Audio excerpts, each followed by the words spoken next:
તો શું કેમ મારા કલેજા રામ રામ બધા મિત્રોને.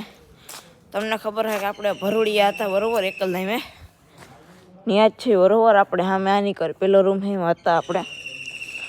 અને સવારે પાછા કપડાં બદલાવીને થઈ ગયા રેડી, ફ્રેશ બ્રેશ થઈ ગયા. અને આમ જો રણમાં ઓલે રોડ ટુ એમાં છે ને બાઇક રેસિંગ કરવા કેવડી કેવડી બાઇક આવે છે. ચા બા પી ને પછી મળ્યા. આઝાદભાઈ શું કરો આઝાદભાઈ? આ એન્જિન ચોટી ગયું એવું લાગે છે મને. એન્જિન ચોટી ગયું તમારું. 7 વાગ્યા છે ને તમારા ભાઈને મોબાઈલ ચાર્જિંગમાં મૂકો છે. અને હવે આપણે જવાનું છે. સાંજે ગયા હતા ને કાલ એ રણમાં જવાનું. તો હાલો જાય રણમાં. આને ફૂલ ટાઈટ પડે જો રણમાં જવાનું પ્લાન આની જ કરે. હાલો કરીએ રણમાં જઈએ ટાણે. ફાઇનલી પાછા પહોંચી ગયા આપણે સફેદ રણમાં. ભાઈ સાંજે તું ફોટા પાડો હે ફોટા. હા ભાઈ સનરૂમમાં બહાર નીકળ્યો ટાઈટ પડે. ધીરે ધીરે ધીરે ધીરે ટાઈટ પડે.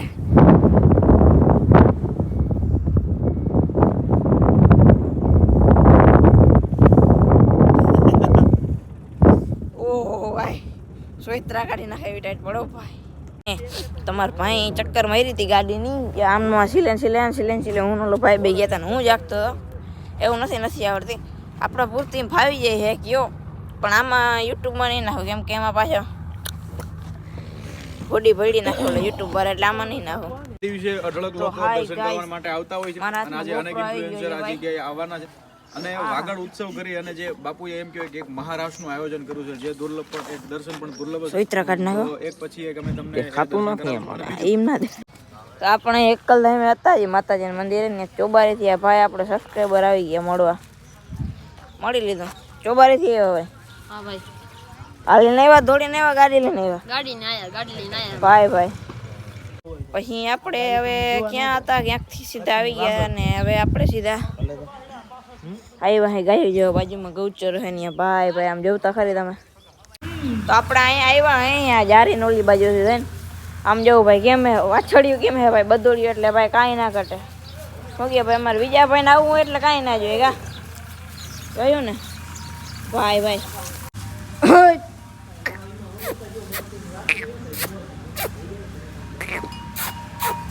હાથ ભાઈ. અને ભાઈ મારે મોબાઈલમાં ચાર્જિંગ થઈ ગયું એટલે હું ગાડીમાં ચાર્જિંગ કરું. હું ઘડી બેઠા પ્રોગ્રામ ચાલુ નથી થયો તો આપણે આપણું કામ પતાવી લઈએ. આપણે મોબાઈલ ચાર્જિંગ કરી લીધું ને પ્રોગ્રામ થઈ ગયો સ્ટાર્ટ.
માલદેવભાઈ કરમૂર, પાયલબેન આહિર, અમારો આઝાદ પંછી, આરતીબેન સુથાર, રાવ સાહેબ ફોટો વાલા પ્લીઝ. જામનગર જિલ્લો અને ધવલ સરસ મજાનું કાલે રણમાં પણ એમની એક્ટિંગ જોઈ. ધવલ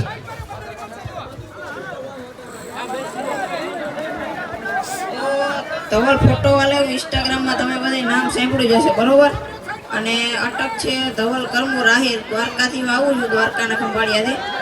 અને ઇન્સ્ટાગ્રામમાં આપણે ધવલ ફોટોવાળા નામનું પેજ છે, જ્યાંમાંથી ઘણા બધા ઓળખતા હોય છે.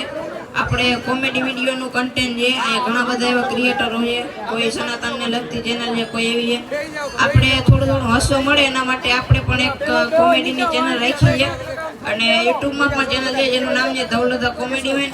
એ આપણે અહીંયા બધું જ કાર્યક્રમ છે ને બધા વિડીયો એના ઉપર આવશે. અને ખૂબ ખૂબ આભાર કે આપણે અહીંયા બધા સ્ટેજ ઉપર બોલવાનો મોકો મળ્યો એના માટે. માલદેવભાઈ પધારો.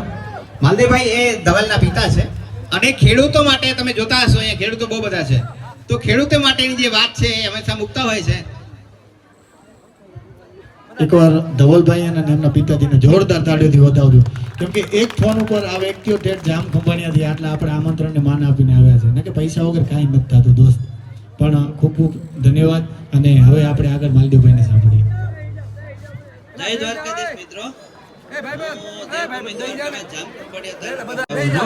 અને મારું નામ છે આહિર કરમુર માલદેવભાઈ અને અમારી યુટ્યુબમાં ચેનલ છે, ચેનલનું નામ છે ગામડીઓ કોલવાનું. તો મારી ચેનલની અંદર પશુપાલન અને ખેતીવાડીના વિડીયો મૂકું છું અને ખેતીવાડી અને પશુપાલનને ઉપયોગી થઈ એવા જ કે જેમાં ખેતીમાં કે ઓર્ગેનિક વસ્તુ તમે વાપરો અને ગાય આધારિત ખેતી કરો, આ વિશેના પણ વિડીયો મૂકું છું.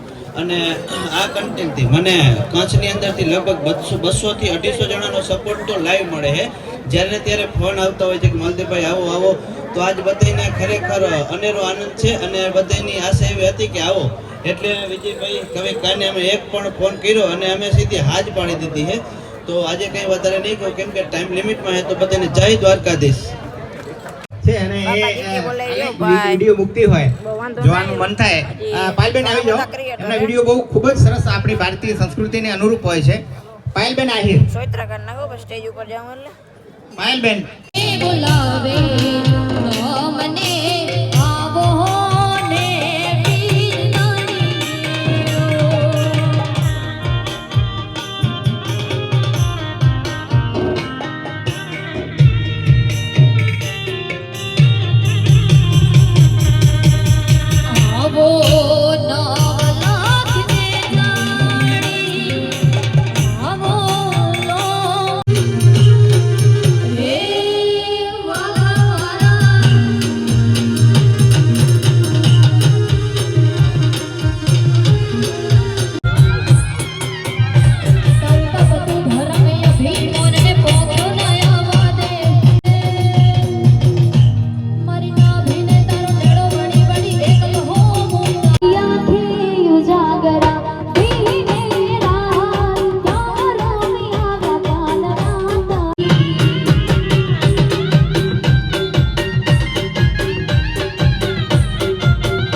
સંચિત મેરિયા, ત્યારબાદ આઝાદ પંછી. ક્યાં છે આઝાદ? આઝાદ પંછી. તો આપણે ભાઈ અહીં એકલ ધામે સીધા આવી ગયા છે કચ્છ વોટર પાર્ક રિસોર્ટ છે ત્યાં. અટાણે એમાં નાવાનું જ ના હોય, આપણી ગાડી અહીં પાર્ક કરી દીધી છે અને પપ્પાના મિત્ર ઓળખીતા છે આમ. તે પછી અહીંયા હવે આપણે રહેવાનું હોય અત્યારે. અને ભાઈ ગીત ચાલુ નહીં ચાલુ હતા ને એટલે કોપીરાઇટની સંભાવના રહેતી હતી. આગળ ગીત બંધ થઈ ગયા. બાકી આમ જો ઠરે ભાઈ પાણી, આમાં સોયત્રા નીકળી જાય જવાય નહીં. સેટેથી જોઈએ વિડીયો ઉતારીને હાલતું થઈ જાય. તો હવે આપણે ઓલા શું કે કચ્છી ભૂંગા કે ત્યાં જવાનું હોય, વોટર પાર્કમાં નાવાનું હોય નહીં. જો આહાનીમાં ભાઈ મજા આવી જાય. આપણી ગાડી પડીએ આમ અંદર જાય પછી કેવું ખાઈ જોઈએ આપણે. આમ જોઈ લ્યો બેડ બધું સુવિધા ભાઈ. બાથરૂમ આવે સાઈડમાં ભાઈ ઉપર કંઈક આવું દેખાય છે. વાહ સમય જાય આપણે બધા સમય જાય ભાઈ. તો હવે તમને ખબર છે કે આપણે પાછળ રિસોર્ટ દેખાઈને આવ્યા હતા અને અહીંયા સ્પેશિયલ આપણે ભાઈ મેગી બનાવડાવી આપણા માટે કરી લે નાસ્તો. પછી જાઉં આપણે ક્યાં જાઉં બીજા હું તો ભાઈ આપણે વોટર પાર્ક કે રિસોર્ટેથી નીકળી ગયા ને હવે ક્યાં જવાનું હોય આપણે જવાનું રજવાણી રજવાણી જવાનું હોય ત્યાં રોકાવાનું હોય. પછી ત્યાં જઈને મળ્યા કાંઈ બ્લોક પૂરો કરી દઉં ત્યાં જઈને પછી આપણે સવારે ત્યાં રોકાવાનું સવારે ત્યાં જઈ નવો ત્યાં બ્લોગ ચાલુ કર્યું મળ્યા નવા બ્લોગમાં બરોબર ને ઓય હાલો તો બરોબર ને ભાઈ હાલો